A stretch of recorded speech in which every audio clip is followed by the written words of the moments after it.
Oh, oh, oh. Oh, beautiful trans. Oh, wasn't expecting that voice. Alright, so some questions answered already. She knows about Flame and Frieren. Oh, how time flies and everything remains the same. So how old? Yeah, I mean, we know how. We can have an idea of like how old Flame is. Definitely well over 1,000 years old. Definitely older than Frieren. But that was interesting though. It's been a while, Flame. It's been a while. Because now I'm wondering, did Flame learn from what's her name? Siri, I think. Siri. Yeah, let's cut to this fight again.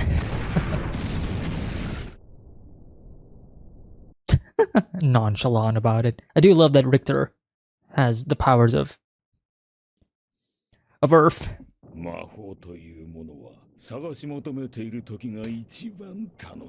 Hmm. 時の流れというのは早いものだな。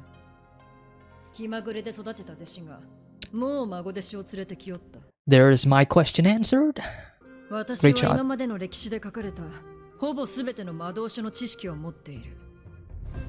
魔法使いというものは人生をかけて望んだ魔法を探し求める。Right, that's what he said. 私が授けてやる。いらない。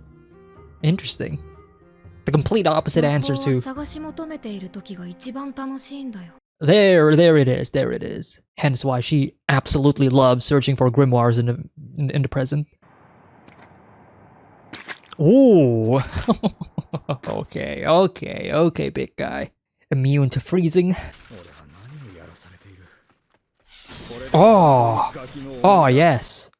Beautiful. 老人たちは未だに防御魔法中心の消耗戦のやり方でも教えているのか？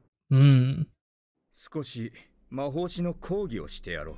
The difference in philosophies. 魔法そのものに対しては強い耐性を持つが、Right. 物質的なものに対する防御性能は昔とほぼ変わっていない。防御魔法にオーバースペックはあってはならない。Right. だから現代の攻撃魔法は物質を操るものが主流になった。I like this though. Like.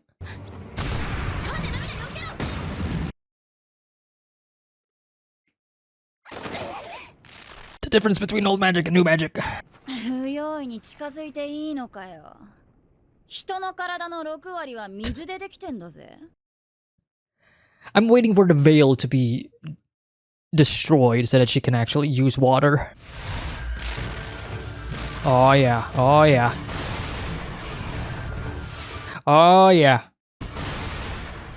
Unfazed as ever. Oh, that's a smart way to utilize and to mix your spells. この結界は大魔法使いゼーリエが施したものだ。力技で破壊できるようなものではない。Well, but what if Frieren knows the spell to 結界を解析しているやつがいる。They have been prepping this up for the past 2 episodes. Oh, Evan calls music. And I love that we just got an explanation like moments ago in terms of like defensive spells and what is effective against it and what is not effective against it. And we're kind of seeing Denken using, I guess, old tactical attacks, which is why it's, you know, he's trying his best to break through the spell, but to no avail. And that's the insulting part, is she's only using basic combat spells. あまりこういうことはしたくないんだけど。Frieren. 見つけた。Frieren's a fucking demon. Damn. 魔族どもが暴れたせいで今じゃ一級魔法使いしか入れない。久々に墓参りに行きたかった。Oh. Well, how about that? Thematically relevant to the overall story of Frieren? それなら大丈夫だよ。カンネたちが勝つ。Confidence in 結界の her. 解析がちょうど終わった。Alright. Time to destroy the barrier. Any minute now. Oh, that. Man, Frieren, the show, they didn't have to go all out with every single fight scene, but they did. And it's just so refreshing to see. 結界解析どういうこと？フリーレン、まさかお前は。Oh man, his expression, this music, what the Oh, I'm about to see something magical. 天地がひっくり返った。 What the fuck was that?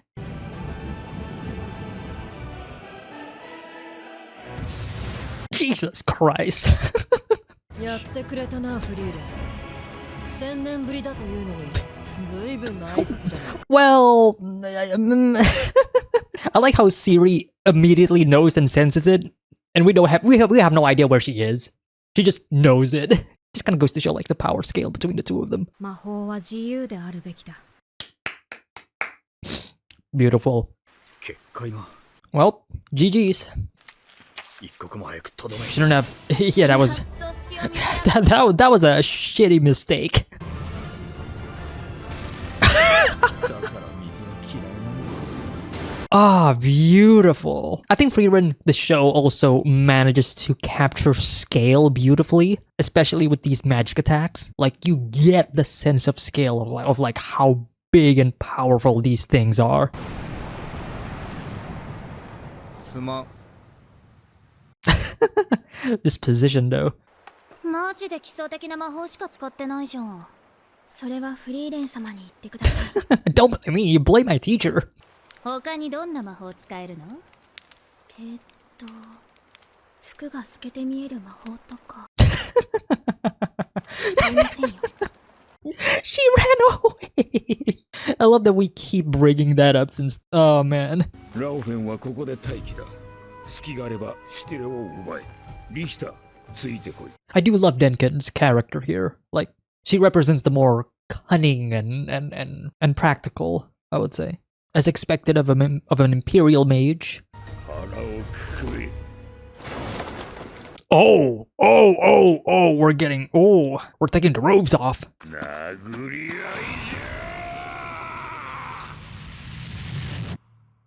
ゃ。 Well, what a cut. 第二次試験は3日後だ。詳細については追って通達する。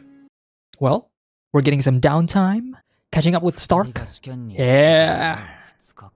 Oh, beautiful. Yeah. Beautiful. 苦労してんだな、兄ちゃん。 I love how Stark is just sitting there with the bartender and he's like, yeah, man. Oh, that's beautiful. That's great. I love that. And that was Frieren episode 21. Incredible episode. An incredible episode. It's great. It's fantastic. I mean, these previous set of episodes, we were building up a lot of the other side characters, a lot of the teams, and trying to get this goal, and we finally get the goal. Of course, we finally get our stele. But it's also like the many different little foreshadowings here and there, like let's say like the barrier getting destroyed. Beautiful stuff. The action choreography in this episode, once again, is just beautiful. I think that's like the thing that Frieren excels a lot, is that not only did they excel on the thematic side of things, or I would say the thematic side in terms of visuals, but also the fights, the combat, the action, because Frieren, the show itself isn't really, you don't expect action when you watch Frieren for the first time, in the first episode, I would say, in the first couple of episodes, I would say, right? You know it's going to be a fantasy show, we're going to be dealing more about loss and moving on, and about the past, the present, the future. It's about time, and it's about making memories and all that stuff. And of course, I'm just talking about mostly on the surface, but far more deeper than that. But you don't expect a show like this to be focusing a lot on as I mentioned, action, but they did. They went above and beyond, and every single time there is an action set piece in the show, it just blows my mind. It's just they didn't have to do this. I'm already content. I'm already happy with what they were giving me in terms of like the story and the characters and the meaty gritty things. But then they give us this special dessert of hey, you want to see fantasy action with spells and combats and shit, but it's gonna be really, really good. And they delivered. It's just awe-inspiring and it's just beautiful. It's yeah. And especially in this episode specifically, where you do get characters explaining the combat and the action and what's going on, and personally I would have mixed feelings about that, regardless of the show or film that I am watching, because sometimes I feel like you don't really need to explain every single thing that is happening in regards to a fight. Like I can just see it visually and then I can just have an idea of like what is actually going on. But in the case of this episode, it's more so dealing with teaching, right? It's about teaching other characters. And that is the difference between giving exposition for exposition's sake and giving exposition that feels like it is a part of the story. Like I never felt detached just for a bit, because sometimes when these things do happen, I feel like oh we're just doing this now, okay. Like the action, stop or was halted just to explain, but not in Frieren. Frieren, especially in this episode, like I mentioned, great use of that. I love that we do have an idea of like the many different applications and the many different uses of these magic systems and these magic spells. We've been getting that since the beginning of the show, and we're still getting it right now. And to see it in application, it's like, oh yeah, of course, duh. So really, there's most of my praise for this episode is just gonna be like the same praises that I gave in all of the other episodes, I guess. Like there's nothing else for me to add in terms of that. What I do want to add, and this is what the show gave me, is Siri. Is it Siri or Seri? German names. But Seri and Seri. Blonde Elf and Flamme, along with Frieren, they know each other before. Revealed that Flamme was her student, and now Flamme is teaching Frieren, which kind of goes to show I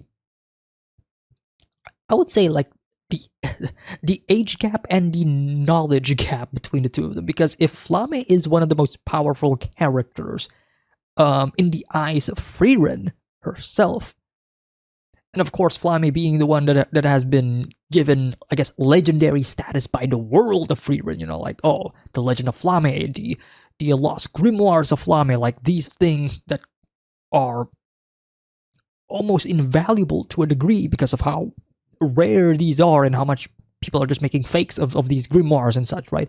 We have an idea of what Flamme is, but then just to compare Flamme with Siri, that's I love that, and I do wish to see more. I want to see more interactions between Frieren and Siri, and I want to see like their dynamic, and especially like how they're gonna be dealing with the past, and especially with Flamme. I feel like Flamme is going to be like that.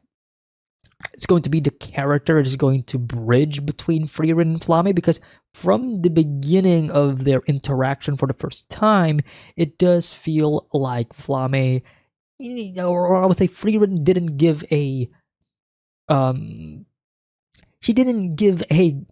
great first impression for Siri, because when Frieren first appeared and she was granted like, hey, you can choose knowledge, you can choose any one of these spells, and she's like, nah, I'm good. I'm gonna search more in mimic chess and get devoured. But that's like the fun part, and that baffles Sari's mind. And you're like, what? I'm giving you free spells. You don't want these free spells? You want to... don't you want this? Yeah, not to say that the first impression is bad, but more so surprising to say the least.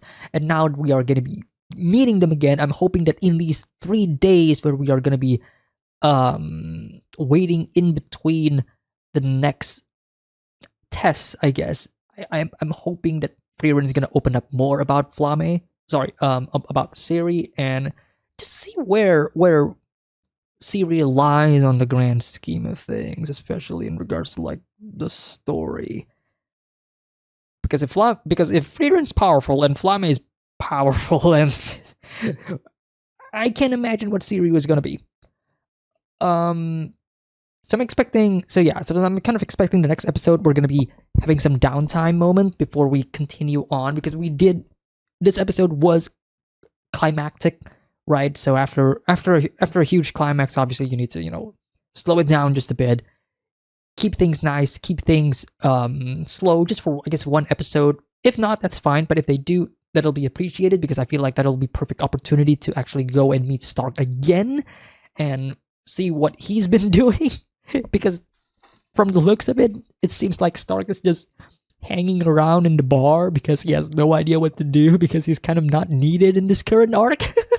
I feel bad for him, but I get it though. I understand his pain. He's like, yeah, man, I'm not really doing anything here. It's kind of boring. But yeah, beautiful episode. Oh, I just noticed that those were 2 elves. Oh. Future. Oh.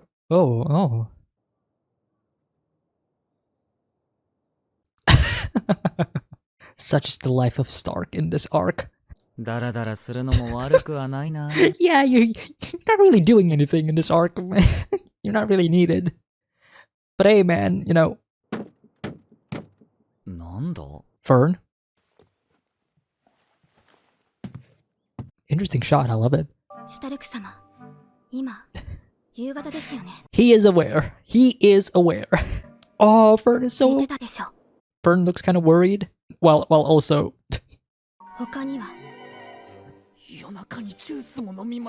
Just like a mom.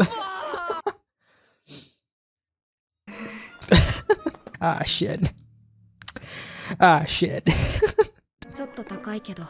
前にヒンメルたちと来た時にいい店を見つけたんだよね。それ80年以上前のこと。Yeah, it's been like 80 years ago, so. Ooh, spells, scrolls. いつもありがとうね、リヒタ。Yeah, I wasn't expecting to see him here. But this is great. Like we're also gonna be seeing like what the other... おい、ばあちゃん、もうガキじゃないんだ。いい年したおっさんだぜ。私みたいな年寄りから見たら子供のままさ。好きだったろ、それ。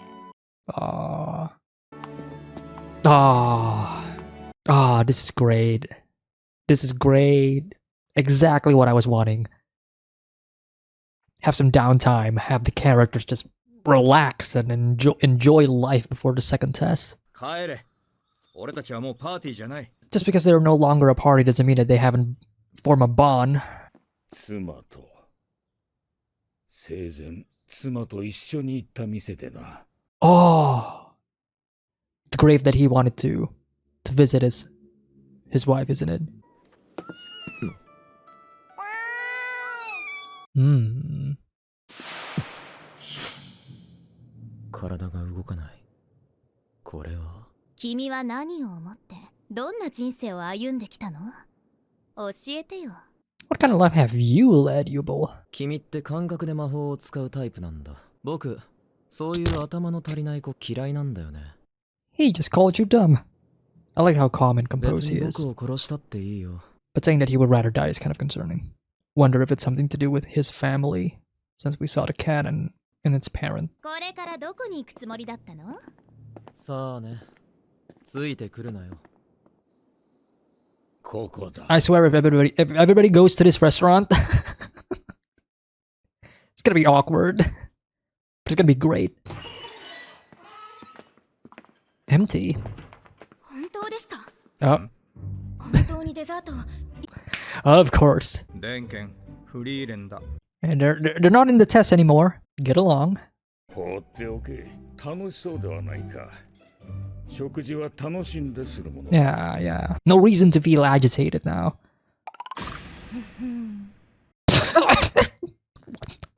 Frieren, yo. 食いためるぞ。すごい量だな。Just the meat? No sauce? No sides? Just the meat? Okay. 包丁を魔族から取り戻してくださりありがとうございます。 Some things never change. すごい量ですね。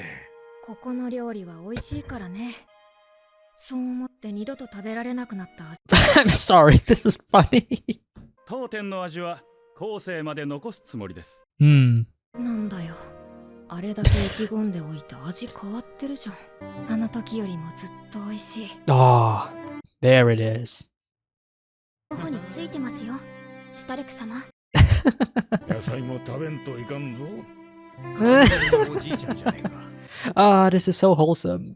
意外と小食なんだね。 Yep, they're all here. 機嫌直ってる。Oh, I love that. She's happy.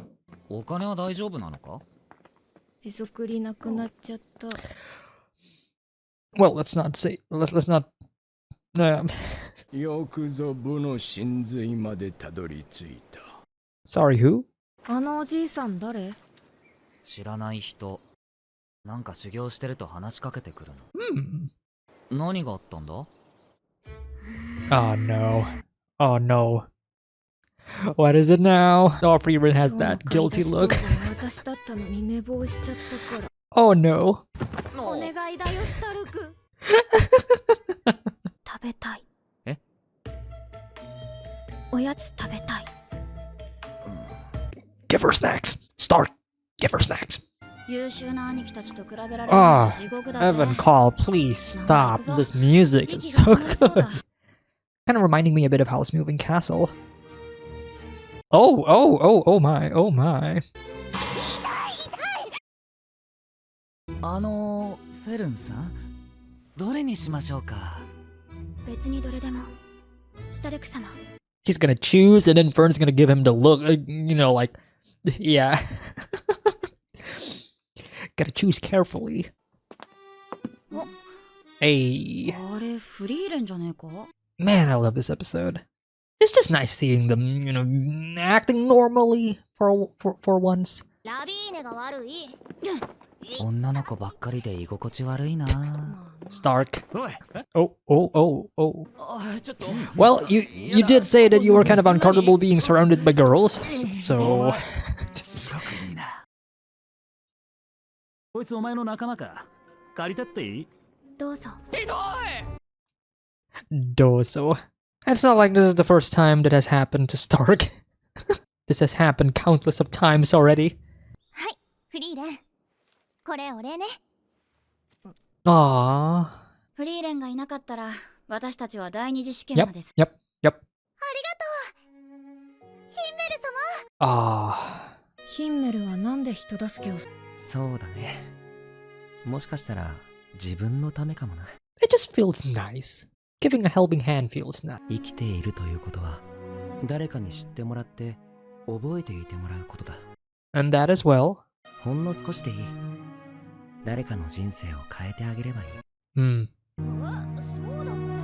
あの時だって。 Damn, seeing Frieren just smile. She's living in the moment. She's making memories. 2日目の朝なかなか起きなかったな。その話はやめて。また機嫌が悪くなっちゃう。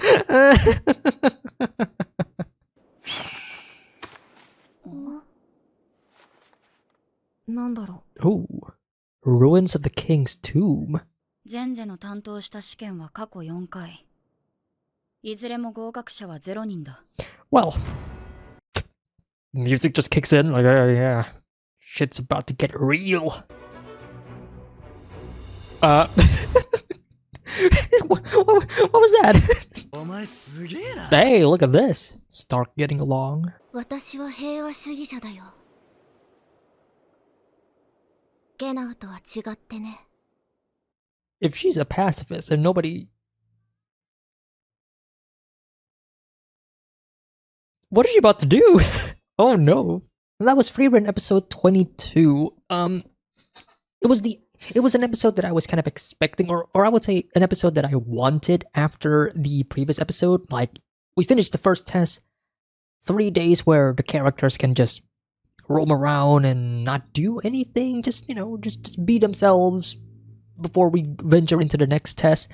And I think this episode is needed because after what just transpired beforehand, you do need that downtime, as I say, right? You do need that moment where characters are just resting, relaxing, and just enjoying life again, and just reminding us, the audience, as well, like, these are the normal lives of these characters. It's not just fighting and fighting and fighting and fighting. Nope, they do have lives and they do normal stuff. And I think this is the other part of Frieren, or I would say the main part of Frieren, that has always excelled. It's when the characters are just doing their thing, and seeing the various different characters that we have just met throughout the previous episodes, where at that time they were enemies in a way, right? They are our they're combatants that obviously we need to face, but they're also doing it for themselves, they're all trying to succeed. They're all trying to finish the test, and they're trying to proceed. And having previous episodes where these characters are fighting against each other, some even trying to kill each other, and obviously they're trying to survive and they're trying to move on to the next set of tests. And then after all of that is said and done, after that is over, and then we reach this episode where they're just sitting, talking, smiling. They see each other in the streets, in the restaurant, in a tavern, whatever you want to, whatever place you can think of, and then they just think of, oh yeah, it's them. Well, let's not pay heed to them. We're not here trying to fight each other now. No. We're living normal lives. Let's just let them have their fun. We'll have our fun. Let's not spoil the moment. And I like that. Like, no nefarious scheming where other party members are gonna go to the others, or individuals trying to sabotage the other. Like, hey man, there's none of that. It's just the characters doing their own thing, and I like that. And just for this specific episode, I don't know. I do feel like I don't know. I don't know the general consensus for this episode. I feel like some people may not like this episode as much as the previous episodes, because this is a huge downtime from like the climactic previous episode to now. But as I mentioned, this is necessary. You need this moment, and just to keep things up to pace, just to see Stark again interacting with the gang, having that sweet moment of Frieren remembering again of her past with Himmel's own desires of being remembered and to make an impact to the world and other people, and that is what fuels him, and that is what makes him be the Himmel that we know. My goat. Yeah, it's great. It's beautiful, and it's, again, like, to me, this episode is a testament to how good Frieren the show is. Like, it's moments where you can have characters just walking, talking, doing mundane things, trying to please one another, especially with Fern in this instance, and yet all of that is still charming. It's still great. It's still packed and is filled with much love, care, attention, detail, lore, world building, all of the above. Beautiful. Great. Honestly, I think this review is going to be probably one of the shortest review for the show, because really there's not much else for me to say other than this was really sweet. I love this episode. It's really cute. A lot of the things that this episode did, other episodes in the past has already done beforehand, like trying to please Frieren. I'm trying to please Fern. The thematic relevance of time and remembrance and all of that stuff. So I'm not gonna spend more time not gonna spend more time diving again to these subject matters. But it's just nice that this episode is more of a reminder of like, this is the show and this is what we're trying to achieve and this is what we're trying to accomplish after the previous episode where we were constantly dealing with fights and action and trying to survive and trying to win or pass the test, you know. So really fantastic episode. Really enjoyed it. Really sweet. Lovely. Cannot wait for the next episode, which I am guessing we're gonna be jumping back into the next phase, into the next test. And we'll see where that goes. So we've heard that you are pretty tight as an instructor.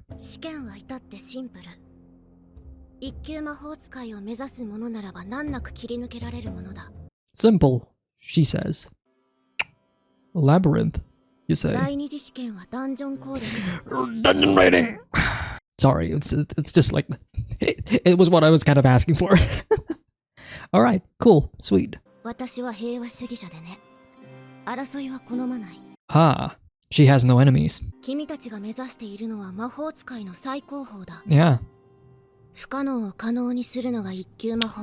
I love that. Do the impossible, see the invisible. Roro, fight the power. Okay. She just moves it with her hair. You lose? Ah, oh, okay. Alright, fair enough. So if you die, then it's your own fault, right? Let the test begin. You know, I must say, I am getting a lot of Hunter x Hunter vibes. You know, the Hunter exam. Multiple tests, multiple exams, seeing multiple different characters, structurally speaking. There's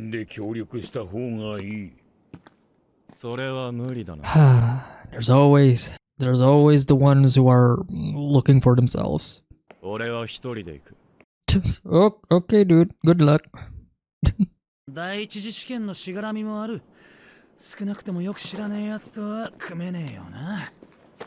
But because of the previous exam, now it's all a matter of trust. You know, like, we don't have to be together, but if we want to be together. Yeah, I like this development.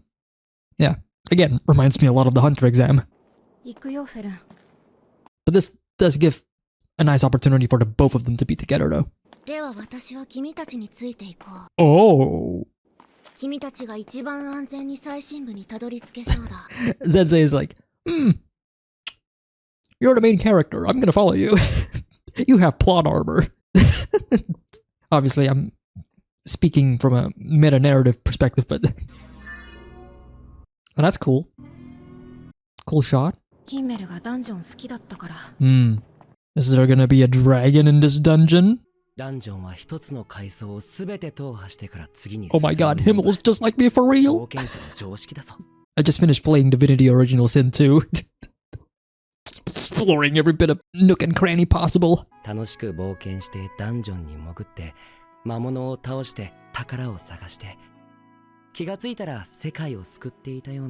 a true completionist. That's why he's the GOAT. Well, that entices... Yep, that entices Frieren. Godly music! Evan, call, please. 少なくともこの中にミミックのような単純な罠にかかって足を引っ張るバカはいない。 Cut to Frieren in a mimic. Well, I got my wish. フリーレン様、ミークハイトの判別結果を見ましたよね。ミミックです。フェルン、その魔法の精度を90 There's a 1% chance. It could be an incredibly rare item, though.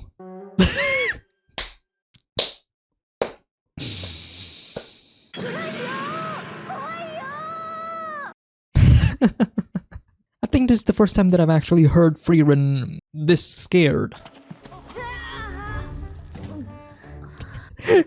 Zensei's like...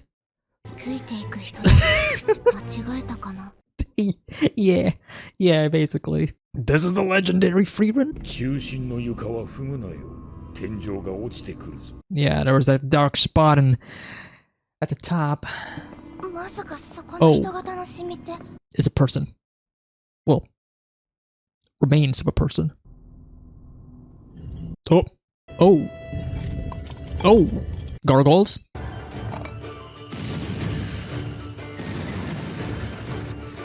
Oh. Some nice use of camera work.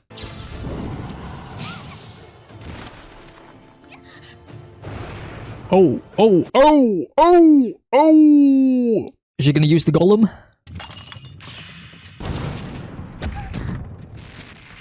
It's great that we are immediately being shown this. Like, yeah, show the risk. Show the consequences. Yeah, I was about to ask. Oh. でも髪の毛がチリチリになっちゃうから嫌なんだよね。ただいま、パテロールになっちゃった。That's kind of cute. That's kind of cute, though. I love that.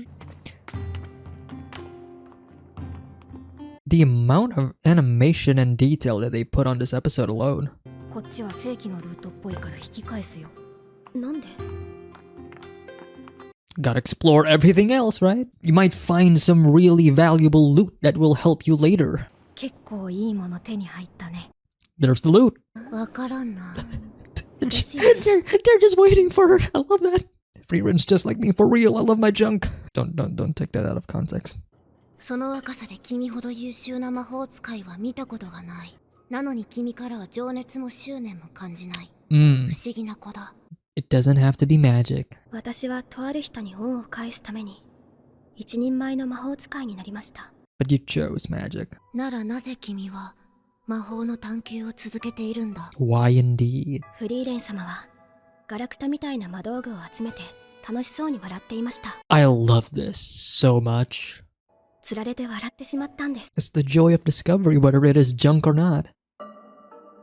Oh, look at this arena though. What was that? What was that?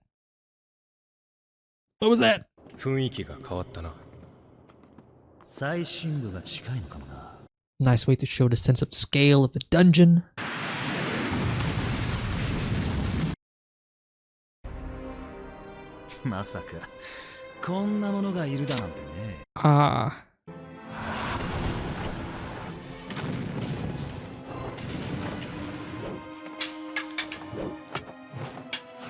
Jesus, this choreography. This isn't even like a major fight. It's just a random encounter, but jeez. All right, Frieren. Show off. It's great. It's great. I love it. Could it be demon magic? We've seen similar magic to this in like the beginning of the show, right? Not to this degree, obviously, but similar, as I said. They keep showing the candles in this episode. Still can't discern whether or not there is significance to that or just for aesthetic reasons, which either way. Whomst? 電剣あれも対処できるのか Frieren? 一つだけ言えるのはこれが試験でなかったらわしはとうに瓶を割っておる Hey, hold on. This is a problem. This is a problem. Don't end the episode.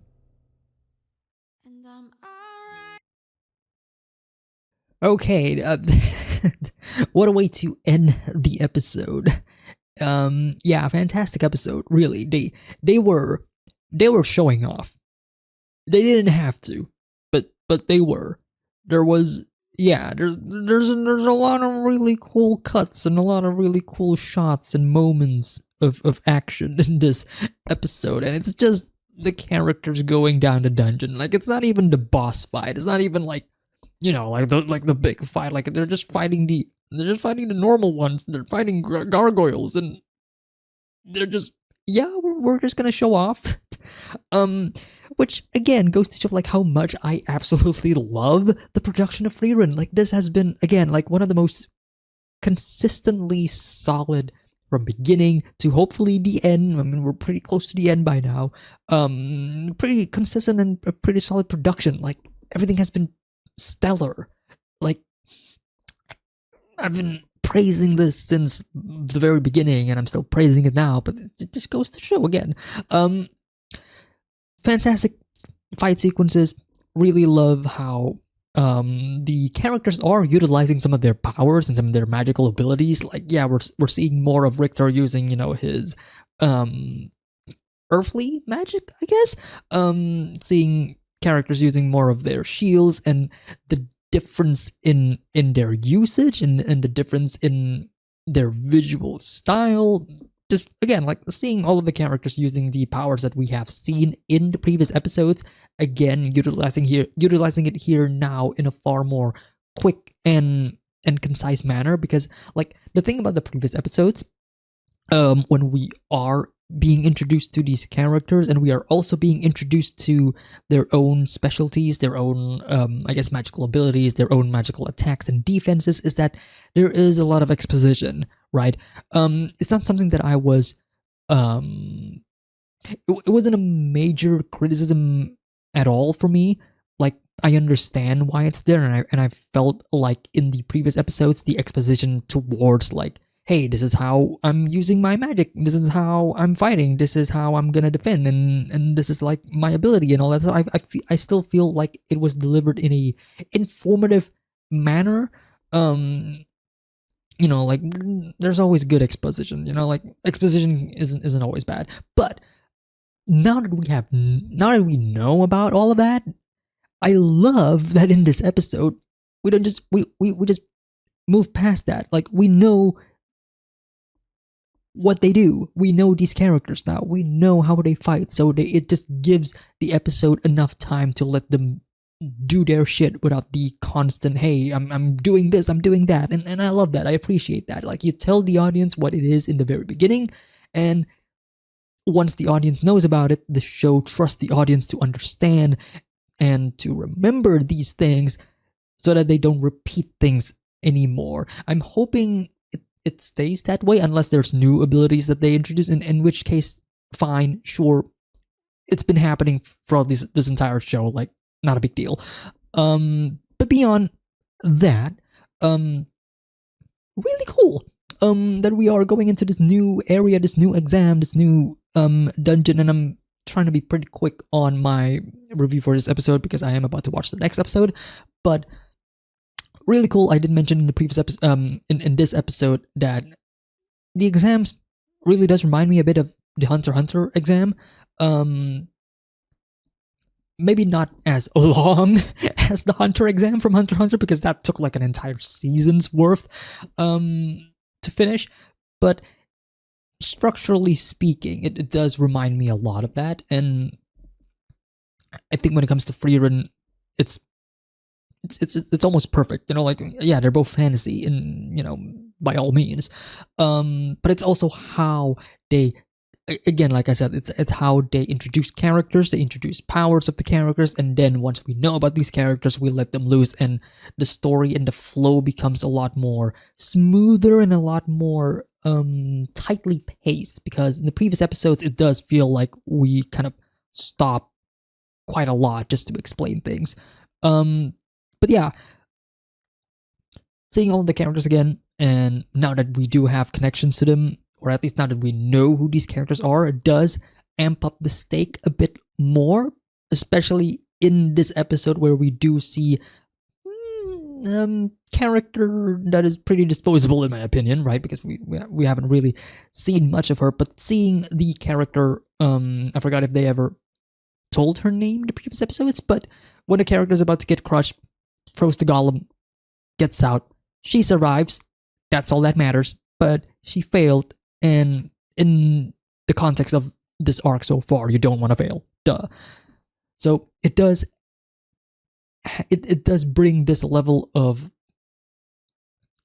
weight and stakes, as I said, towards the other characters, because look, I do want like Lawine and Kane to succeed. Like, do I want to see Denkin and Richter to succeed as well? Yeah, sure. Like obviously I want to see all of these characters to succeed. Yubel, she's you know, but all of that rings true when the final scene of this episode presents itself, because we are following these characters like we're following the side characters that we know, and they're facing off against a Frieren replica, right? A Frieren golem or whatever. And the fact that Denkin said before this, like, this is like an exact carbon copy, like they know everything. Maybe they even use our memories. And then they show Frieren at the very end as like, yeah, that's gonna be your boss fight. Good luck fighting Frieren the Slayer. Oh boy. Woo! But it does make for a fun and exciting event for the next episode, and I'm really keen about it. Beyond that, love the stuff with Frieren and Fern. Love the flashback with Himmel. Really love the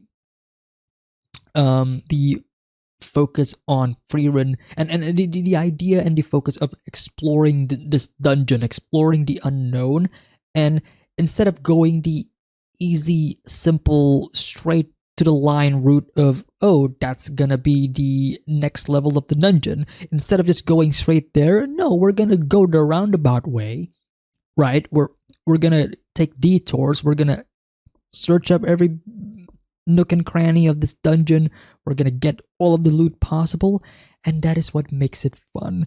And I feel like Frieren, the show, has perfectly encapsulates that feeling, right? Not just, obviously, I'm gonna relate it more to when I'm playing a video game, right? Because there's a lot of comparisons here, but just comparing it to life in general, pretty, I would say, yeah, pretty relatable. Like, obviously, you can just, I can just go straight and get what I want, but at the same time, there's a joy in going off the beaten path and maybe finding something that you never really would have found if you just went straight, right? And that's like the joy of discovery. That is the thing that this episode is trying to tell you in regards to Frieren and Fern's subplot. And I just love that. I love that because I love that feeling. I love when I'm playing a game and I find a dungeon, and instead of going straight to the boss, which is like right there, I know it's right there, I see that yellow fog in Elden Ring, but I'm not gonna go there just yet. I'm gonna go the other way around. I want to see what else the dungeon has in store. Maybe the dungeon will have a secret weapon that I can use to fight the final boss. Like, it's rewarding. And if it's not, then that's fine. Ultimately, it's a matter of, well, I didn't find anything, but at least I explored all the dungeon and I know what the dungeon has in store for me. And I love that Frieren, the show, shows that type of feeling, especially on Frieren and especially on Himmel. And I love that Frieren feels this way because of Himmel, as you know, as usual. Of course she does. Yeah, really sweet, solid, fun little episode that has a lot of really fantastic animation and a lot of really fantastic moments, and ends on a really fantastic ending. Oh boy. I cannot wait to see what we have in store next. 私たちはあのダンジョンの主を水鏡の悪魔シュピーゲルと呼んでいる。 Fiend. So not exactly a demon like I thought, but that was the thing that we saw. The diamond shape. Okay. 現代でもアインザームのような類似性を I just made that connection. まずい。一旦引くぞ。Jeez. I do love that Denkin just went, oh, not good. I also love that before this, Denkin literally just said that, oh, we have a lot in numbers. We can always just win, right? We win in numbers. Fights against just one person. And it's literally Frieren. The fact that the replica is holding the golem is a problem. あれは僕の懐から脱出用ゴーレムの瓶を抜き取った。 Okay. So that's his. So he's generally fucked unless they could take it back. 今のメガネ君って本物？ Ooh. さあね。 Oh. But if he could make copies of himself, does that mean the golem version of him could also make copies of itself? I don't know. I don't know if that works or not.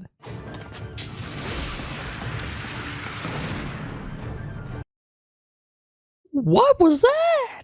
ソルガミールの発動条件は視界に全身を収めること。 I love it. That was great. 私は昔から運が悪いから。 Wow, they're so fast that the particles are still rising up. That's great. I love that detail.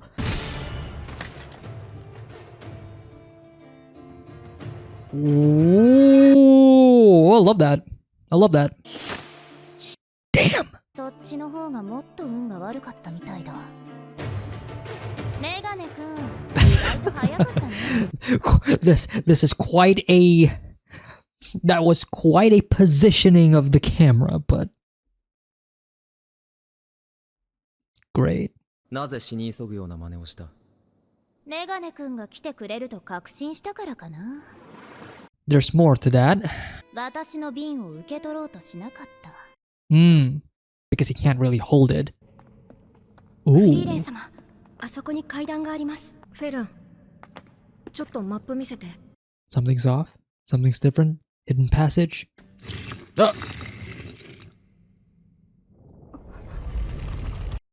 Well, there we go. Okay. Secret entrance. Whoa, whoa, whoa. 埋葬された王の功績が描かれているな。 The king and the goddess? Flame's theme.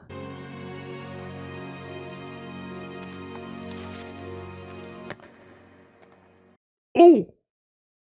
Oh! Oh, that cut! Oh, hello. Oh my god, this is perfect.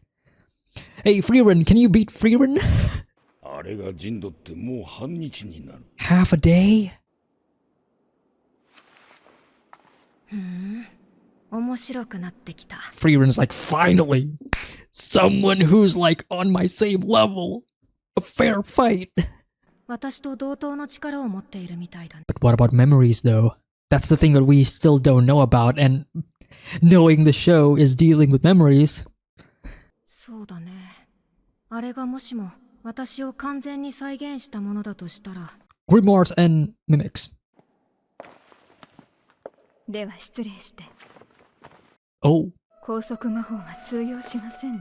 いい匂い。私ではフリーレンさんの精神防御が破れません。本当に両方とも耐性があるようだな。Oh, that's cute. それに大前提として精神操作魔法は相手に心がないと通用しません。 Right. Still some unknowns here. 魔力を消して潜伏するにも限界がある。 I need to see more of Lawine and Kane. Haven't seen them since like they actually entered the dungeon. 魔法はイメージの世界。髪の毛という数えるのも不可能なほどの膨大な数の糸を自在に変質させて操るという普通の人間とはかけ離れたイメージを持つ時点で。 Interesting philosophy. Because of its sheer imagination, it becomes more powerful than a mage could ever be. Oh!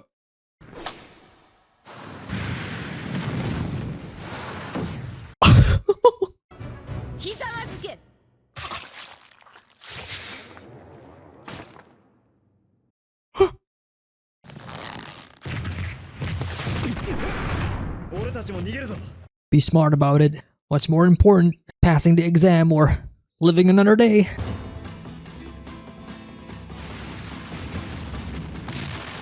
New soundtrack. At least I never heard this one before. Maybe I have.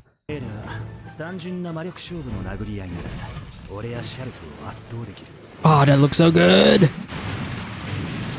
2 episodes back to back and they are just popping off, huh? Weaken the structure. They did mention this in the previous episode. それでしたら、もしかしたら私、フリーレン様を殺せるかもしれません。Oh. そう。Oh. 作戦を立てようか。I love this. I love this. And that was episode 24 of Frieren. Yeah, I love that. I love at the very end where we... Yeah, I love that. I love that.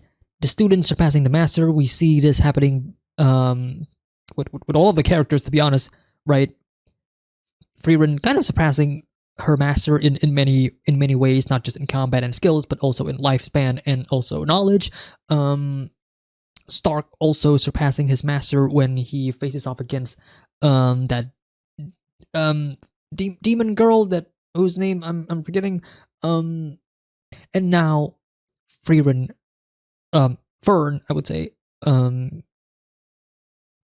is ready to handle her master, but not really her master, but somebody who is pretty close to her master. And just like in the case of Stark, and I hope, or I think this might be the case, and what they're trying to go for is to show that one, the student obviously knows about the master, and it is more of a, as I mentioned, student surpassing the master moment, but it's also to show that whatever it is that the student is fighting pales in comparison to the actual thing, right? That was the deal with Stark, and I feel like that's probably going to be the deal with Frieren here, even though, despite the story and the characters in this episode and in the previous episode specifically said that these replicas are one-to-one exact replicas, both in strength and power, except for mind and thought, but I don't think that's gonna be the case. I actually don't think that's gonna be the case. And even if it is, cool. It's not really good. It doesn't really matter, to be honest. But yeah, I do love that, and I hope that in the next episode we do see a sort of a combo between Fern, Frieren, and everybody else trying to get to Frieren. And I love the idea again. Like I do hope that once we do fight the fake Frieren, that all of the characters in that circle are gonna partake in it. Even though it's mostly just to distract the fake Frieren, and they're currently planning on their strategy. I don't know what their strategy is gonna be, but I love the idea that to take down actual Frieren, like if fake Frieren is the same power level as real Frieren, I love that it takes every character that you can find, including Frieren herself, to beat Frieren. That's just to show the level of overpoweredness that Frieren is. I love that. I love that. I think that's fun. Once again, just like in the previous episode, like I mentioned, beautiful animation in this episode. They're just showing off.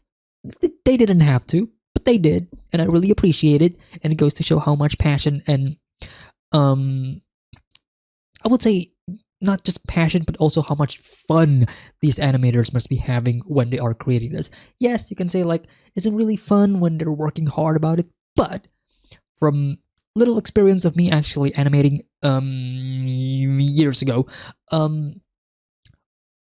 when you are in the mood, when you are in the groove, and when you are in the zone, and when you can see the vision that you want to showcase, and you are so passionate about it, you are having fun. I don't know the exact behind the scene production of Frieren, but what I do know is behind the scene productions of other companies, and they're not really good stories, to say the least. There are other companies that have a pretty healthy schedule and a pretty healthy environment in working their animes and their projects. All I'm saying is, because I lack information, just like the characters do, and in regards to Frieren, the replicant, I like information on Frieren the show in its production. But what I hope is that the production behind this show has been pretty healthy and pretty smooth, because it kind of shows in the product that I am watching. And I mean, look, when a show is struggling in its production, sometimes you can see the, like, you can kind of see that represented in the final product. Like, oh yeah, I can definitely, people can definitely tell that they're cutting some stuff here and there. Like, it's clear that they're struggling, whether it's like off animation or off model character designs and whatever. But that's not really the case with Frieren. Like I mentioned, from episode 1 up until this episode, I don't think there has been a single episode of Frieren where I feel like, the production went down a bit. I haven't felt that at all. And I feel like, and this is a big hope, I hope that this is a reflection on how much better the production and the schedule is for this show right now. And I hope that it continues to be this way. And I hope that it continues to be in the future, whether or not Frieren gets a season 2 or not. I don't know if that's confirmed. At this point in recording, the show is already finished airing, but I haven't heard any news. Yeah, fantastic episode. The Yubel, because that is something that I did mention in the reaction. Something about Yubel. She is a character that strikes me as the type that probably deep down has a dislike towards herself. Again, this is just my assumption. This is just my interpretation based on very few lack of information. But it's the presentation that they showed where she is just going to fight herself without really caring about her well-being. Obviously she can just say that, oh yeah, I knew that you're gonna come in, I knew you're gonna save me and all, but it does feel like a mask. It does feel like she's just saying that to put up a front. And judging from how we have been presented when it comes to her character, in that she's very monotonous in the sense that she has pretty much only one emotion, one reaction, one facial expression, and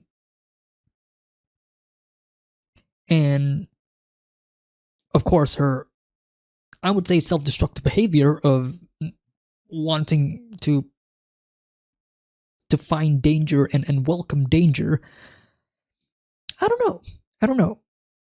I could just be reading too much into it, but that is kind of like the small little character analysis that I'm currently latching onto when it comes to Yubel. I hope they explore more about her character, and that I can get more information about her, because again, like I said, like there's a couple of characters here, a couple of side characters that I do find interesting, and I do want to see more of them, and I want to see like what their deal is. But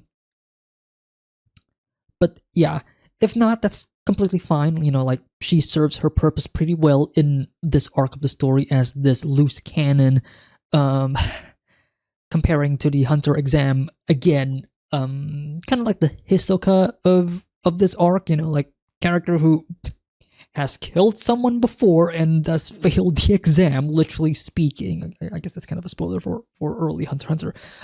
Sorry about that. But yeah, interesting stuff that I do want to see more of. フリーレン様を殺せるかもしれません。そう。 I really do love that Frieren smiled when she said that. Oh, we didn't see that in the previous episode. Sari flashback?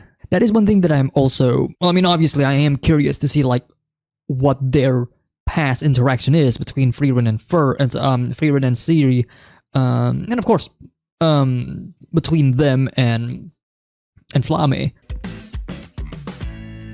See, that part, 2 elves. Are the 2 elves in that shot in the opening supposed to represent the ones that are creating the replicas in the dungeon? Because we do see that there are 2 characters with the diamond and such, or if that's supposed to be something else that involves Ciri.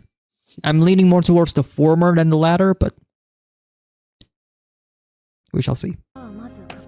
If the replica has a mind, but we know that they don't have a mind. So now I have to come up with a different plan, obviously.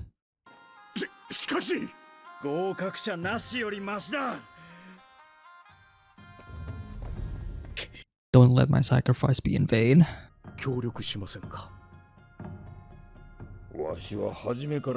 It would be incredible if everyone ends up being in this position and everybody works together, as Denkin intended from the beginning.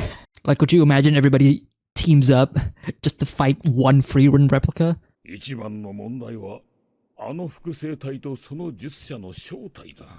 Asking the right questions. Yeah, I mean, the teacher's not gonna help them. Yes! 一番上の兄貴が大陸魔法協会の霊落の応募攻略の先見隊の一人だったんだ。Oh, okay. Lawini got the lore buff. シュピーゲルはあの扉の向こう側、宝物庫の内部にいて、本体は攻撃手段を持たない脆弱な魔物だって話だ。Unless is the Spiegel actually the diamond? あの扉は術者が死ぬまで開くことはない。Well, I love that Frieren said that and we were focusing on Fern. その複製体は時間とともに最深部に集まってくるっていう習性がある。前回の先見隊は兄貴の部隊を除いて。So there's plenty more, huh? Won't be long until they come back up. 複製体は心の働きを精密に模倣しているんですよね。Right. 行動パターンによる弱点は本人と同じなんですよね。There's logic behind that, yes. What?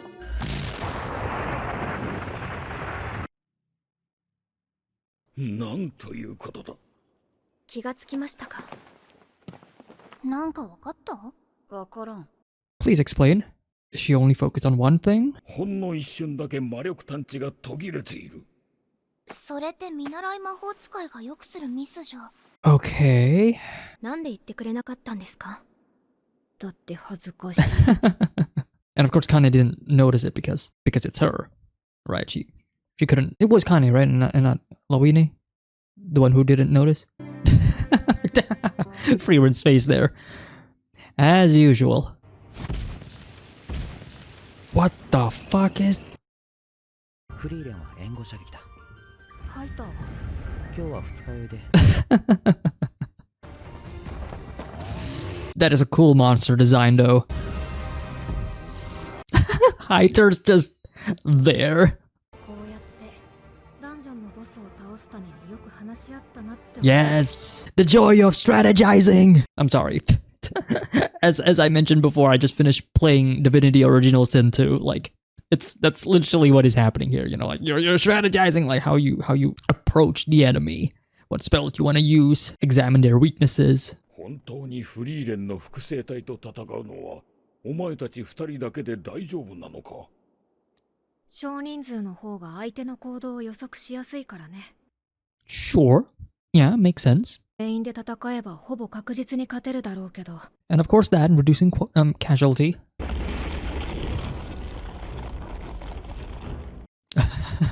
This should be fun. さて、このメンバーの中で苦手な相手を言い合おうか。Ooh.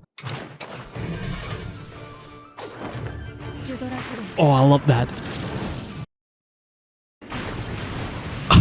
Okay.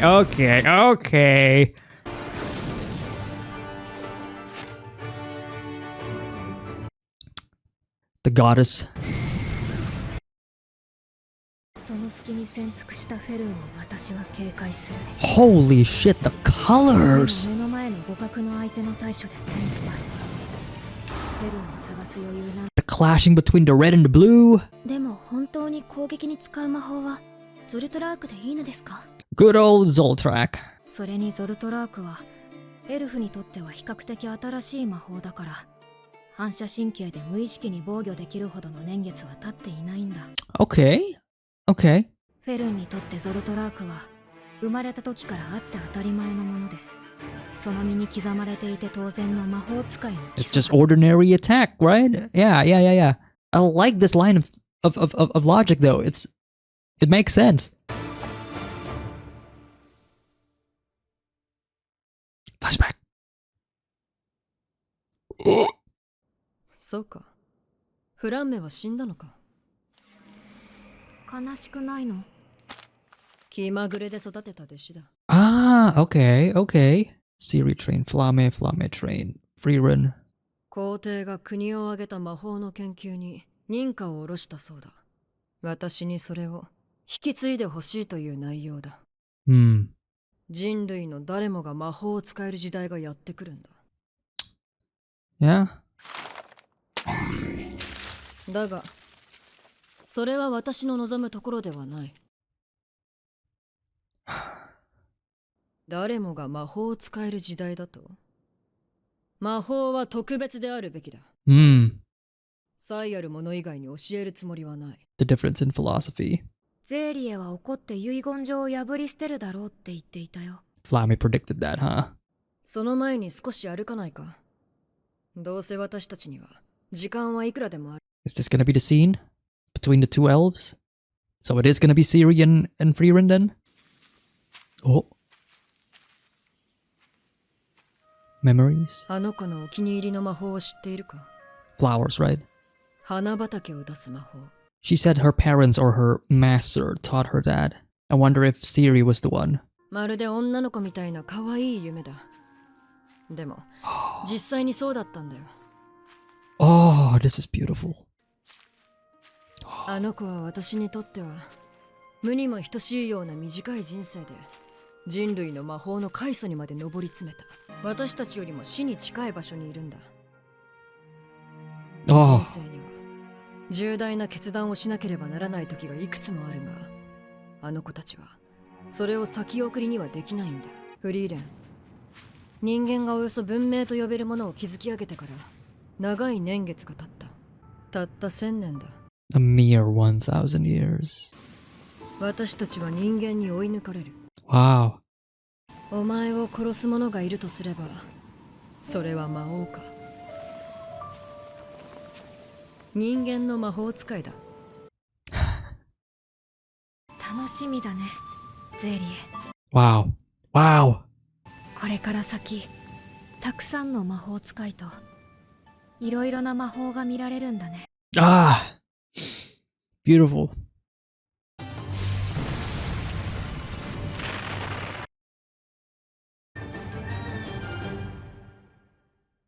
Don't.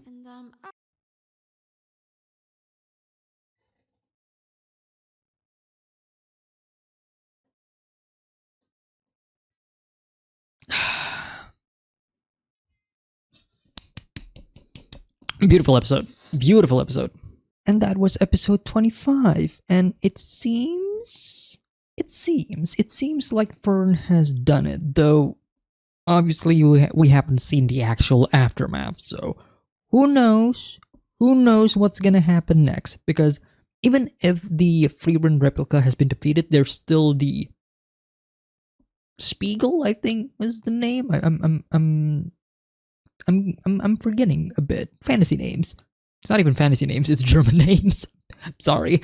But yeah, even if the Frieren replica has been defeated, there's still the thing which is the source of the replicas, and we need to get that afterwards. So I don't know. I'm not sure if Fern actually did it though. That's the thing though. That's just me being cautious. Like, second phase boss fight, who knows? I mean, it can happen, right? So yeah, we shall see. But either way, Beautiful episode. We did spend, well, I wasn't expecting the episode to go into the direction that the episode is. Meaning, what I'm trying to say is that by the end of the previous episode, I was kind of expecting this episode to go full all out, like action. Like, I forgot the exact episode, but I was kind of expecting more of an episode when Fern and Stark was going against the demons, right? Because that was like an entire episode just fully dedicated on them fighting against the demons.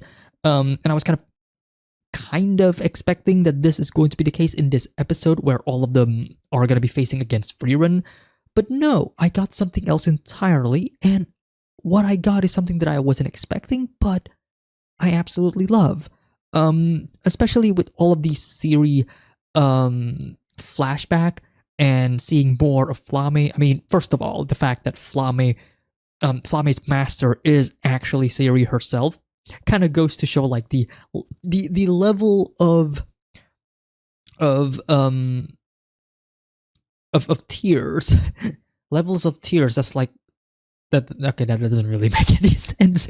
But it goes to show like the difference in powers between like the one who started it and the one that we are currently following. But it also shows like the growth between them, because as it stands, at least from my own interpretation, Ciri, while she is the all-knowing mage that currently, right now, in the present, is becoming more active with humankind, with human mages, because, revealed in the past that she thinks all of that is kind of, useless, and she doesn't really want to give this knowledge to everyone except the ones that she deems special. But it goes to show like the difference between how Ciri handles magic and how Flamme handles magic and how Frieren is now handling magic. Like, it is a beautiful passing of the torch, and now especially with Fern and Frieren and their relationship and their dynamic is pretty much a direct contrast, or I guess a direct comparison to Flamme and Ciri, and like the difference in time and how these things happen, right? You got an elven mage who lived for thousands of years, who learns and knows magic of those 1,000 years, passing all of that knowledge to a human who doesn't really have much time. Human lifespans only 70 years, 80 years on average. And now we are getting that again, but this time with Frieren and Fern. And I love how by the end of the episode, and some of the running theme of the episode is that the student can overcome the master. This is something that I've been talking about in the previous episode discussions in regards to like Stark and Eisen. Now we are getting that with Fern and Frieren, more so now, and thematically also powering. Because it is also, it goes to show, I'm stammering a lot, it goes to show like how much time and knowledge is going to affect you. Because in this episode alone, even though Frieren is a 1,000-year-old elf who has learned and studied magic throughout her entire life, Fern, the human mage that she thought that she passed her knowledge to, she is still able to defeat Frieren in various circumstances. This isn't technically the first time, right? Way back when, Frieren was already complimenting Fern like, hey, Fern, I can't do this, but you can. Here in this episode, Fern is the one who said, Miss Frieren, I can kill you. The level of confidence at this play, yeah, I can kill you. I love that. That's great. But yeah, fantastic, beautiful. The whole Flamme and Ciri stuff, as I mentioned, fantastic. The spells that the spell, I would say, the spell that Siri was talking about in regards to Flame, and that is the spell that creates flowers and all. I love the detail because I think that is pretty much confirmation that because Siri is the one who is the one who teaches Flame, and Flame was the one who told Frieren that, do you know my favorite spell? It's a spell that creates a field of flowers. I forgot if she said if her parents taught her that or if her master taught her that. I think it was her master, but either way, actually, I'm gonna check just a bit because the reason why I'm saying this is because if Flame specifically says parents or parent, then it kind of goes to show like the familial relationship between Flame and Siri, in that Siri probably took Flame in the same way as Flame took Frieren in, because Frieren has no family, right? So I'm actually gonna check that out just for a bit. Alright, just quickly checked episode 10. Yeah. Flame specifically said, at least in the English subtitles, my parents taught me that when I was little. That, to me, feels like Flame isn't telling the truth to Frieren. I am actually thinking that parents refers to Siri. And I think it's beautiful. It's beautiful that Flame sees her as a parent or a parental figure. And it also makes Siri's response to Flame's death, that she just rips up, like the scroll and just walks away, a lot more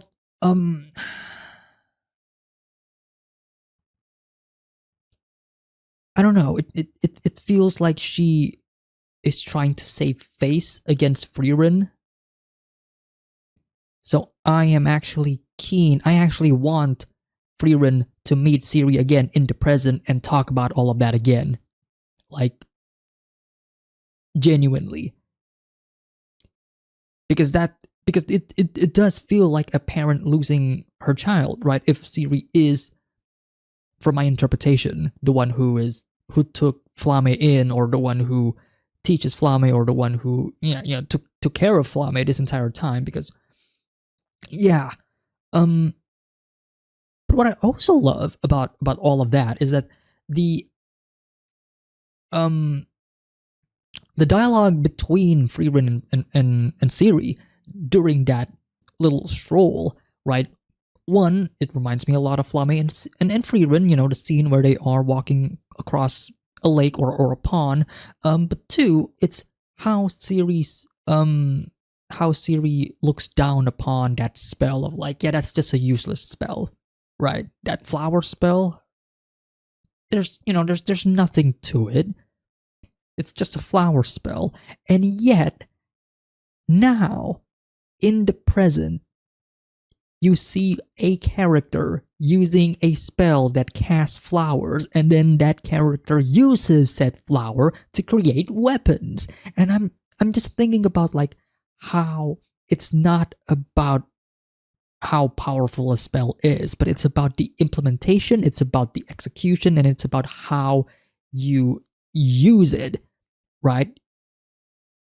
And I think that just goes to show like the difference between Siri's mindset, especially that was 1,000 years ago, and the humans and their ability to use magic 1,000 years later in the present. And I feel like that's also a reason as to why Siri now chooses to return or to come back and decides to teach other mages, her magic, like being a first-class mage and all, and gaining the ability to choose a magical spell from her, right? If you do succeed. Like, it took 1,000 years until Siri eventually says, you know what, I'm actually gonna teach the humans. And I feel like that mere 1,000-year quote that Siri said, in contrast to Frieren's, it's just a mere 10 years, is also pretty telling. I love that. Beyond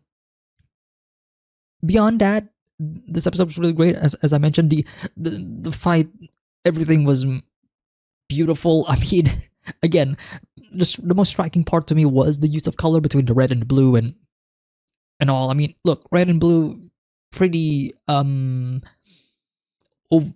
wouldn't say overused. Well, kind of, it is. Objectively speaking, it is overused, but I don't mind it because it's like it never fails. Like it always works, and if done right, it creates a visual eye candy, and totally is the case in this episode. Yeah, lovely episode, beautiful, fantastic. Now I'm gonna immediately watch the next episode because I am actually unsure on whether or not replica Frieren is actually destroyed or not. And even if it is destroyed, we still have other pressing matters, right? So, on with the next episode. The height of magic. Okay, that's a shot. Oh yeah, she's definitely not defeated. Oh my god. Okay.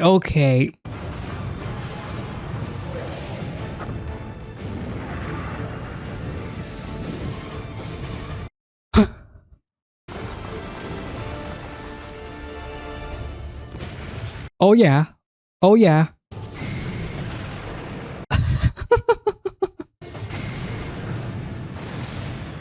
This is amazing.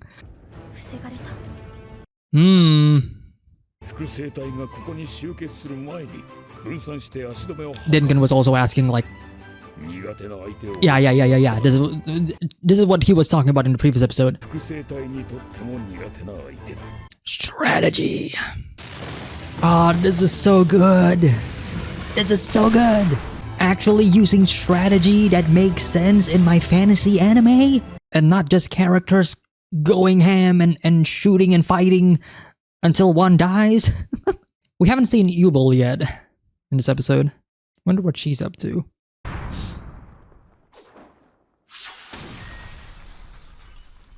Nice.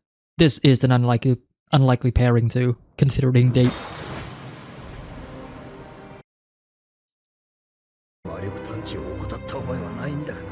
Please don't die.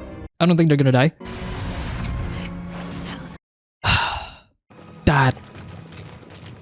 That was actually heartbreaking, especially for Lawine. Like, again, like I do want some of these people to succeed.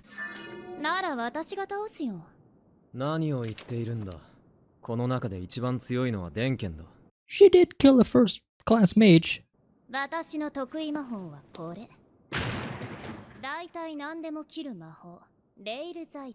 Okay.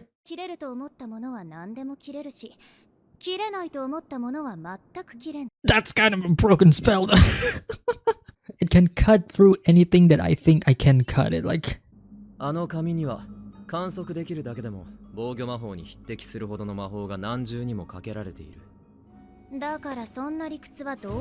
that logic doesn't matter. Through the sheer power of imagination. Lovely angle.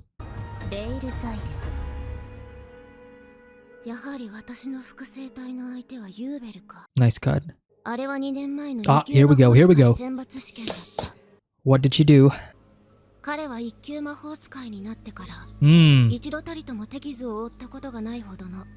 And yet, Yubel was able to defeat him.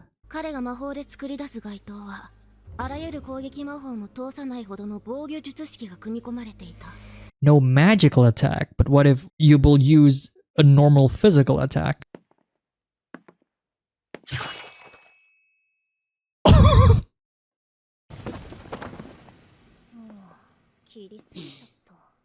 Too deep. Define deep. You slice through him.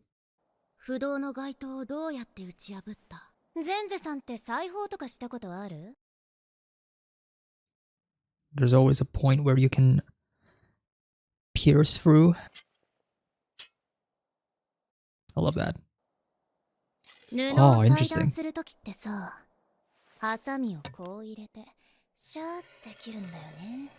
cut it from both sides. イメージの話だよ。布っていうのはさ、切れるものなんだよ。切れて当たり前のものだ。Damn, she is about to win this through the power of imagination. これは切れないものだと知性では分かっていながら、感覚のままに不動の街灯を切り裂くイメージを構築した。もはや人として成立している精神状態とは思えない。She's out of her mind. これは才覚の領域だ。A superpower. The next evolution of the human species? ユーベルには勝てるイメージが湧かない。相性が悪すぎる。考えたくもない。I don't even want to think about it. 切ったらいいのに。Wow. 話は大体分かった。Meanwhile, お前らはフリーレンがシュピーゲルを倒すまでの時間稼ぎをしているわけだ。Warble has been out of the picture for a long while though. 魔法使い同士の戦いはじゃんけんのようなものですからね。ただし手数が無数にあり、極めて複雑で難解なじゃんけんです。Damn. If you imagine the rock as a paper, then you can obviously defeat it with a scissor. That's basically Yubel's logic. A very powerful one at that. 僕の見間違いじゃないよね。だろうね。だってメガネくん動けないでしょ。Well, this is a problem.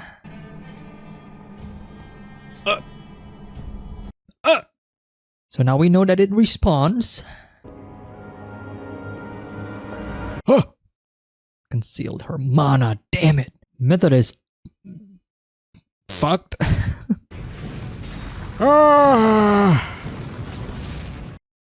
They gotta stop showing off, man. 殺しきれるほどのものにはならないね。そうですね。Interesting POV shot. では、その場合の作戦は What the fuck? フェルンが勝てると思っているのなら勝てる。Putting all of her trust to Fern. フェルンのことを舐めているから。それは良かったです。なら十分勝機はありますね。Oh!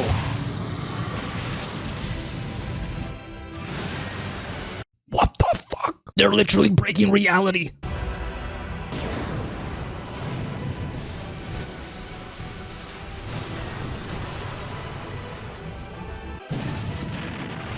Let's go, Fern! Was that enough? I don't think that's enough. That's not enough. Spam Soul Track!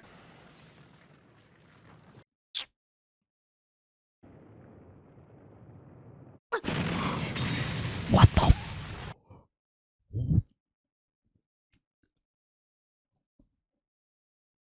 You have no arms! 魔力を全く感じない。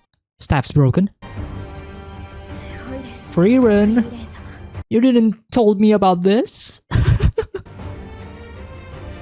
好きだらけです。Ah, lovely impact frames there. あれを見せるほど追い詰められたのは80年ぶりかな。80 years, huh? Since the Demon King? I love the way they are showcasing that. The visual on that, the Spiegel. 終わりましたか。 Jesus. The aftermath. ピアベル、おんぶしてくれ。As usual. ここが霊落の王母の最深部か。 Just noticed that he was floating there. 一番の功労者はどこに行った？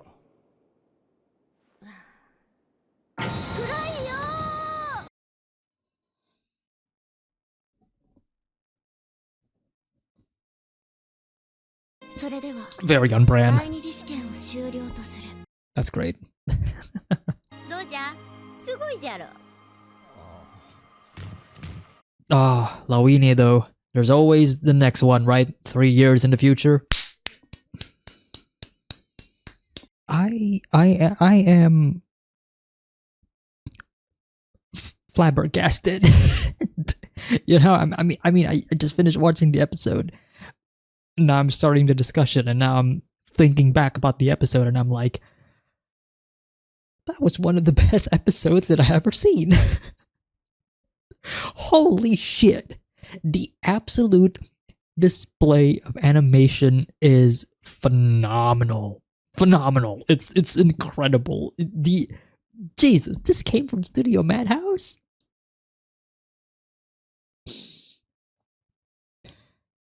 After years of, I would say, middling or experimental animes, or I would say toned down shows. There's a bunch of shows that they released that I absolutely love, like Sonny Boy was really great, Place Frieren in the Universe is really great, but before that they were like top of their game, right? And then all of the stuff happened between them, and everything kind of fell apart, and then Studio Mappa was born. But just seeing this, whatever it is that I just saw, words cannot be put.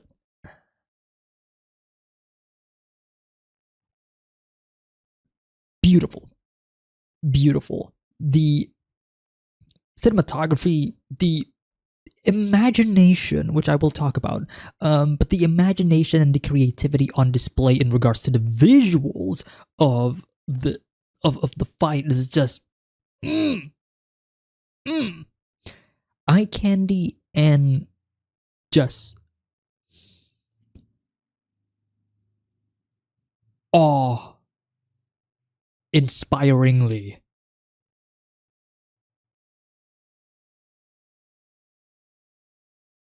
beautiful. Trying to think of other positive words to say, but really, it's fantastic. It's great. I love it. Jesus, where do I start with this? There's the stuff with Yubel, which I think I'm gonna save for last. But the stuff with Frieren and Fern, though, okay. First of all, the replica was not defeated, as I kind of thought by the end of the previous episode, because it's just like the first attack that Fern got, and then it continues on. The episode opens with an incredible visual feast, and I was like, you're already showing me this in the beginning? I was kind of doubtful that they're gonna have something even more insane visually speaking by the end, and I was proven wrong, because I was immediately bitch slap and just got put in my place, because the show just said, oh, you thought I cooked? No, that was just the appetizer. Now you're gonna see me cook. And they definitely cooked. Holy shit. Okay. Enough glazing on the animation. I already said what I said. Beautiful, fantastic, incredible. The whole idea of and the whole strategy, again, I talked about it in the episode, but I love how much these set of episodes, when they are in the dungeon, revolves around strategy. It revolves around these characters trying to think of a plan, think of a way to defeat them, to defeat their enemies, and it makes a lot more sense and a lot more, I would say, a lot more even when the enemy in question is yourselves, right? So it's not that they are against something that is superior. It is not that they are fighting against something that is inferior. No, they are fighting on an even playing field, except for maybe Sensei and her replica, because one, Sensei isn't really helping them, and two, that replica is a piece of shit. Like, goddamn, that hair power attack. But it is the fact that they are strategizing and they are thinking of a plan, right? And that is something that I absolutely love, and what they are able to capture in this episode fantastically. We see this since the beginning of the exam arc with the first one, when they are trying to find a stele. Here, I feel like that is just more fleshed out in a way, because now I'm a lot more engaged, because one, I already know about these characters, but two, now the stakes are even higher than before, and now it's like, okay, now I want these people to succeed, right? Whereas in the previous exam arc, it's like, okay, I want Frieren to succeed, I want Fern to succeed, but all of these other characters, I don't know if I want them to succeed or not. I haven't really gotten to know them that much, but now that I do, and now they're kind of working together because ultimately it's about them getting that, that final first class mage certificate or whatever. Now I feel like I do want them to succeed, and now I am engaged in their planning. And now that I am, as an audience, now I'm like, okay, this is interesting, this is engaging, and I love that. Because it's something that I would say not lacking in other animes, but it's not handled as well. Because sometimes when group of characters, protagonist fights group of characters, the antagonist, usually the planning happens during the combat, right? And usually the planning is a lot of, I don't want to say ass pulls, but it's a lot of, you fought me with this, well, I'm gonna fight you with this. And most of us would just accept that. We would go, oh, okay, I guess that's just how it is. Which again, sometimes it works, sometimes it doesn't.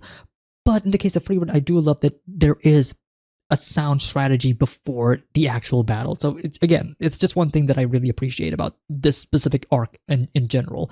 But in regards to like the actual fight between Fern and Frieren, love that they have a plan.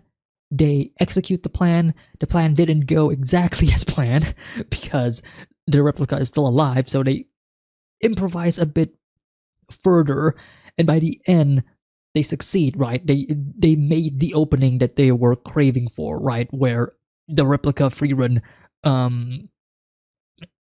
used a spell, use magic, or I would say, yeah, she used magic and she wasn't able to detect our real Frieren's mana.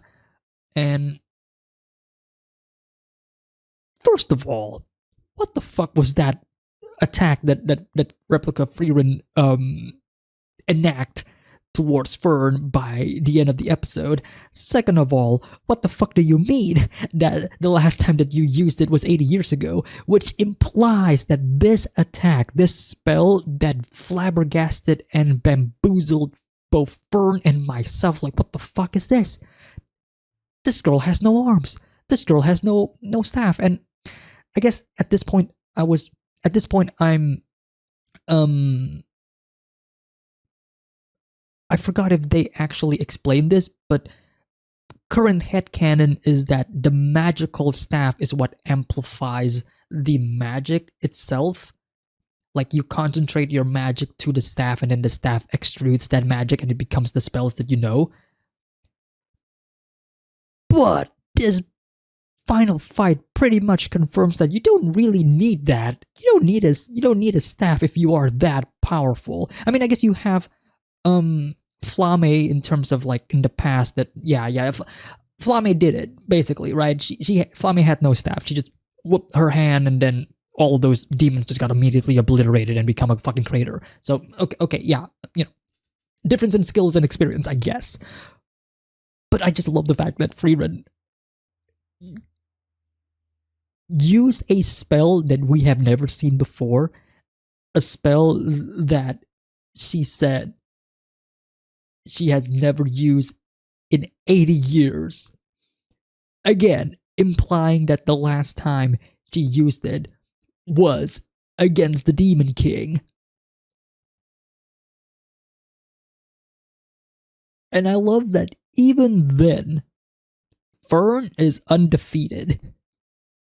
Just goes to show how actually powerful Fern is. Frieren is powerful. Fern is still learning. She is still a student, and if the student is already that powerful, it just goes to show like how even further beyond she could go. And I love that. Alright, I guess something that I do want to clarify a bit further, because I was just re-watching the episode again. I'm actually not sure if what Frieren was referring to when she said that she hasn't used this spell in 80 years was the one that she used to defeat Replica Frieren, or the one that Replica Frieren used against Fern. I think it's the former, which is the spell that she used to defeat Replica Frieren, which, if that is the case, makes the spell which Fern senses as not a spell even more alarming, because what the fuck is that? A part of me is wondering if that, whatever it is that Frieren used against Fern at the last second, that Fern doesn't see as a spell, is the same type of magic or ability that Yubel showcases in the flashback. So now, great transition to talk about Yubel. I love that whole flashback in regards to Yubel is to basically reinforce the idea that the power of imagination is probably the most powerful ability of all. To put it simply, that is basically it. But it also adds a lot of interesting world building and what I would say not a direct explanation of magic, but it is basically, right, because the episode pretty much told us that a spellcaster needs to visualize the spell that they are casting, and the visualization in question needs to be of a logical sense in order for it to work. Because if it doesn't make any logical sense, and this is my own interpretation, if it doesn't make any logical sense, then it's not capable to be formed in the real world, because again, it doesn't make any sense. It defies the laws of the universe, basically, right? What is the only thing that can defy the laws of the universe? Imagination. You can imagine anything that is not of this realm, not of this world, something that is ludicrous beyond imaginable. And that is one thing that Yubel was able to do. And I find that to be, one, very powerful, but two, interesting in regards to the themes of magic, especially if we tie this to the previous episode where Siri herself was talking about like the advancements of magic and the advancements of humans, and how they are still they are a species that are going to evolve further and further and further. The one thing that is driving humanity forward is their lack of time. Because they lack time, they want to make sure that they are able to use their life to the fullest and also to learn as much as they can. Unlike elves who live for thousands of years, they have the luxury of, I can wait. It's only a mere 1,000 years. I can wait.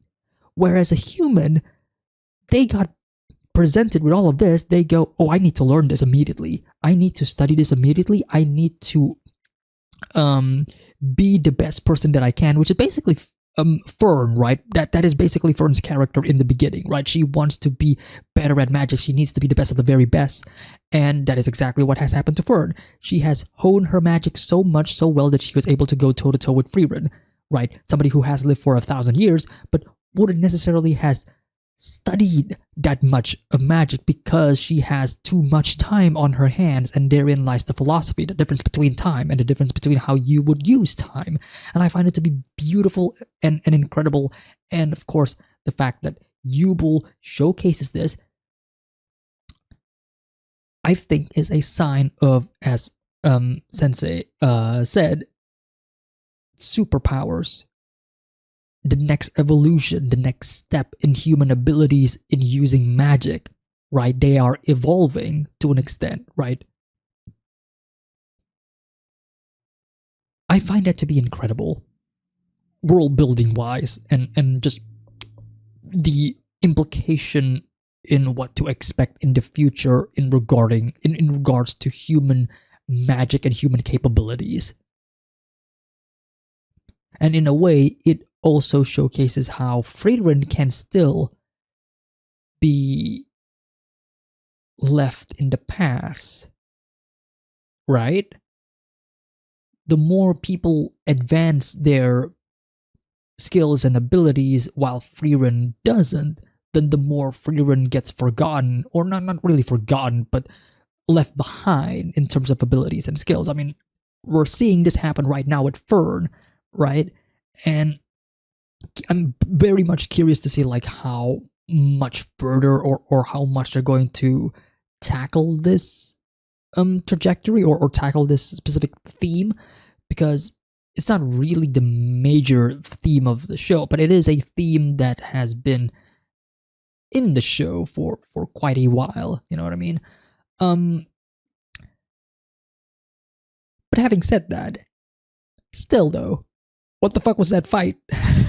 What the fuck was that spell? What the fuck was that attack at the very end? I am still curious.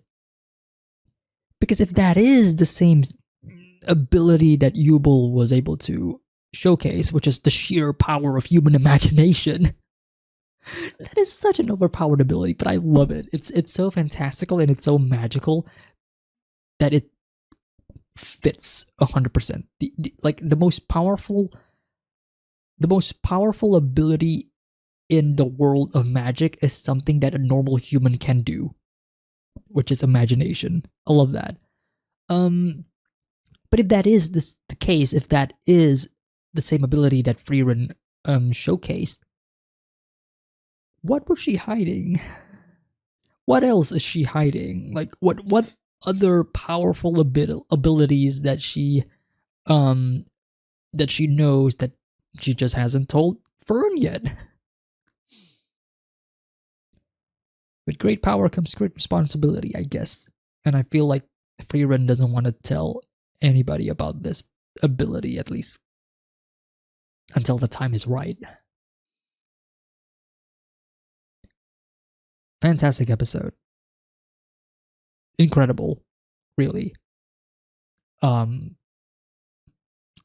of the best animation that I've seen, not just in this show, but in a long while. Also, hang on. Also love that there are 2 other mimic chests in this scene. I just noticed this. So this is the 3rd mimic. I love this. I didn't notice this until I was just skimming through the episode. That is funny. Yeah. Frieren remains as one of my absolute favorite shows to watch currently, and just an incredible display of human talent and imagination. See you all next time for the next episodes of Frieren. It might be one video just to cover the finale of Frieren, but yeah, excited to see how this season ends. Hopefully there's more. Catch you all next time. Take care, everybody. Have a nice day. Peace.